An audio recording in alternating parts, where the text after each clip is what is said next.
Hello, my name is Diane, and today I want to talk about all the series I've been reading from this year. One of my goals is and has been to read series as I start them instead of just having 100 series that I'm currently reading, to read through as much as I can whatever is published of a series if I plan to continue reading the series. So far this year, I've been doing really good at this. I have a few books I'm going to mention that are from series that I DNF'd the first book, so I'm obviously not going to continue reading them, and anything that I have planned on continuing, I am fully caught up on, whether that is caught up as far as the publication is, or if the series is fully published, I've read everything. So we'll start with the ones I DNF'd and then work our way up to the completed series. The first one I DNF'd was Paradise 1 by David Wellington. This is the first book in the planned Red Space trilogy. The second book is supposed to come out in November. This is a sci-fi thriller, and the books in it are quite long, which is part of why I DNF'd it. You meet the characters. There's three main characters, and they are part of a crew that is, I don't actually remember. I think they're going to investigate a place that they haven't heard from, some like colony they haven't heard from. This team is sent to go see what happened, and you meet them pretty quickly. So I didn't really have time to get to know them or care about any of them. They didn't seem like very likable characters to me. And then they go on the ship, they enter cryosleep to begin their long trip. And then they all wake suddenly, and the ship is literally falling apart, and their lives are now in danger. I got a little bit further than that point, not honestly that far into the story.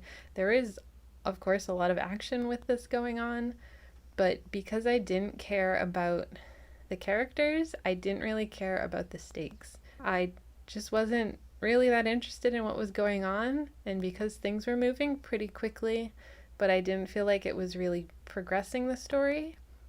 So I figured I'd just stop reading. Since the book is so long, I didn't want to just stick it out and hope that it got better. It was too big of a commitment for me if I wasn't really enjoying myself. The next book I DNF'd that is the first in a series is A Canticle for Leibowitz by Walter M. Miller. This is the first in the St. Leibowitz series. This was kind of interesting, but not interesting enough. It's in the future, and monks are the keepers of information, of knowledge. A lot of it has been lost because it's no longer in use, so they just kind of collect it as they find it and hold on to it just in case. And our main character finds something that I don't really know why it's significant, but it's something significant, and kind of figuring out what it is. I don't know where that goes. Obviously, I didn't finish this book, but I just wasn't that interested in what was happening in uncovering this lost knowledge. The next book I DNF'd was Ringworld by Larry Niven. This is the first book in the Ringworld series, and it follows a crew of 3 who are sent to investigate this Ringworld. I don't even remember if they're there on purpose. I don't remember a lot of the details of this. I just remember when they arrived there, spent a lot of time just describing the atmosphere and a lot of specifics that maybe are important, but I didn't really know why they were important. It just felt like there was a lot of information being given to build up the world, and it was a lot of details, but none of them really felt that significant. And then just some of the character actions and relationships felt very weird to me. I just wasn't really interested in what was going on as things progressed. I was losing interest. I started out pretty interested in it. I was enjoying the opening of it, and then the more that happened, the less I really cared. And the last book that I DNF'd that is the start of a series, it's the first book in the Ambits Run series, and that is Cascade Failure by L.M. Sagas. I don't really have anything bad to say about this. It's a kind of ragtag space crew gets together and then uncovers something that they end up deciding they're gonna try and be the ones to put a stop to it. I don't remember the specifics. I didn't get that far into it because I just wasn't clicking with the characters. And that's pretty much it. I don't really have any complaints about the writing or the story. I just could tell pretty early on that it wasn't going to be something that I really connected with. So I DNF'd this pretty early into it. And that's kind of my thing with all of these. If I'm not connecting with the characters or the writing isn't pulling me in enough to keep me going and wanting to turn that page. I'm just kind of giving up on books now because I have too many things I want to read. I don't, especially with series, I don't want to be investing my time in a series that I'm not getting that much enjoyment out of, even if it's okay. I don't want to spend that time reading something that might end up just being fine. I want to read something that I'm really enjoying. So I've definitely been DNFing things a lot more frequently lately, and I'm okay with that. It doesn't really mean that they're bad stories, it just means that they're not stories for me, at least in that moment, and it makes more sense to me to just move on to something else. That being said, for the series that I've read from this year that I am caught up on, but they are not fully published, I read Emily Wilde's Map of the Otherlands, which is the second book in the Emily Wilde trilogy by Heather Fawcett. I enjoyed this book even more than the first. The first one for me was a pleasant surprise. I'm not very into fae and fairies and cozy fantasy, but I had heard so much about this, I figured I'd give it a shot, and I'm really glad that I did because there's a lot more adventure in it. I really like the writing. I really like the main character. She's kind of a socially awkward but well-intentioned professor, and she's decided she's just gonna focus on her career. That's what's most important to her. And then her friend and colleague Wendell Bambleby, who decides that she needs his help and kind of invites himself to her research expedition. I really liked that dynamic of her being a little more serious and I'm here to do something specific, and him just kind of rolling in and being very charming in an annoying sort of way and helping her out, and then uncovering things between them, things about his past. And then in the second book, she's working on her map now, and there's just even more adventure since we already know these characters, we already know a bit about this world and the fae within it. We get to spend even more time just kind of going on this expedition, encountering more bizarre magical things. And I just really like how the story is progressing. I'm looking forward to reading the third one. The next is the second book in the Forever Desert series by Moses Osiotomi, which is The Truth of the Aleke, the sequel to The Lies of the Ajungo. I loved The Lies of the Ajungo last year. This is a novella trilogy taking place in a desert. And the first one is very kind of clear-cut, good versus evil. We have our main character who's clearly a good character and the things he uncovers. It's sort of that fairy tale type of story where you have pretty limited information, pretty limited worldview, but we learn and go on this journey with the main character and then return to his home with new knowledge and a new understanding of the world. And I think that was a really cool and interesting journey to go on. And then on this one, we have kind of the same. It's set many, many years after that one, following, of course, a new main character, and he goes on his own journey outside of where he grew up and the world that he thought he knew, the truth that he thought he knew about the world, and finds new information, but it's a little bit less black and white as far as who are the good guys and who are the bad guys, and he really has a difficult time figuring that out, figuring out what to do with the information he learns as he learns it, and how in the long run it's going to be important in his life and in the world.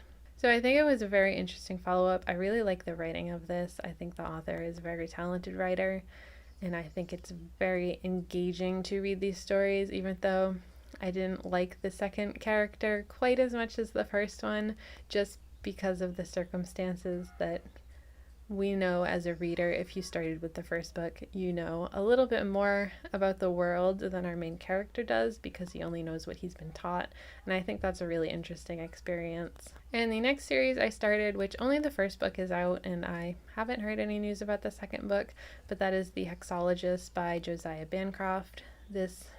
I really liked the writing of it much more than I liked the plot, which feels a little strange that it was very engaging, but I didn't really care about what was actually going on. I liked the characters. I feel like they were very well fleshed out. I liked the world. There's a lot of interesting magical things happening. We get to explore a little bit of a bunch of different things in this world, and I think that made it very interesting.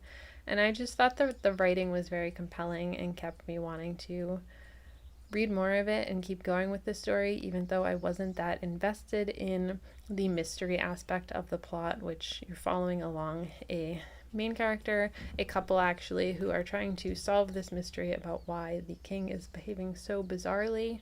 And I didn't really follow along too closely with the threads of uncovering that mystery, but I did enjoy my time reading this, so I'm planning to continue the next book whenever that comes out. And of the series I read from that are fully published and I have finished reading, the first is the Vagrant Gods trilogy by David Dalglish. I actually still haven't read the first book in this. I'm probably not going to at this point, let's be honest. I accidentally started with the second book, not realizing that it was a sequel. And I really enjoyed it, even without the backstory of that first book. I still had no trouble getting invested in the world and the characters. It is a multi-POV book where you bounce between a bunch of different characters, but it felt like they all had their own unique voice. And it was all a cohesive story in the end. And I just think the rebellion, it's about this island and it is taken over by this empire, and they slaughter the gods that are there. The gods are actual beings in this world, and they get their power from people's prayer and beliefs. And that is also the basis of the magic. So we follow this group of rebels who are planning to take back their island from this empire and hopefully bring back their gods. I thought it was a really cool world. I thought the magic was really interesting. I really liked all the characters. And I like a story about a rebellion. So I'm really glad I read this. I had a lot of fun with this series. I also finished Giant Days by John Allison. This is a graphic novel series about 3 girls who begin college at the beginning of the series. They are roommates and they end up becoming best friends. And then throughout the series, you see all of their years together in college and them just going through life and all of the things that they experience and learn about themselves and their careers, their relationships, their family, things like that. And it's just a very charming story, seeing their relationships with one another, getting to know them as they grow and figure their lives out. And I think they talk about a lot of bigger life things, but in a way that doesn't feel too serious. They're kind of goofy graphic novels, but they also don't poke too much fun of these serious issues. I think there's a nice balance between that lighthearted, ridiculous humor and these actual important things that are being brought up in these characters' lives, and I've really liked the series. I also finished a graphic novel series, Rat Queens. I have very mixed feelings about this. I love the original Rat Queens. The series behind the scenes went through a lot of changes, especially with the artists, and then in these last 2 volumes that I read, 7 and 8, they also had a new writer.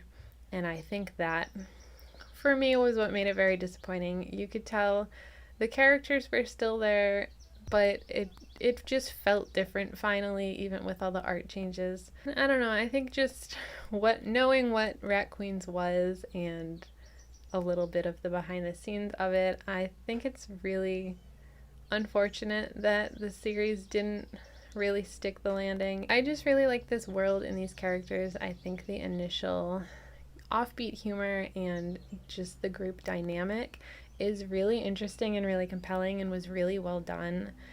And I think these last 2 volumes just kind of fell flat for me.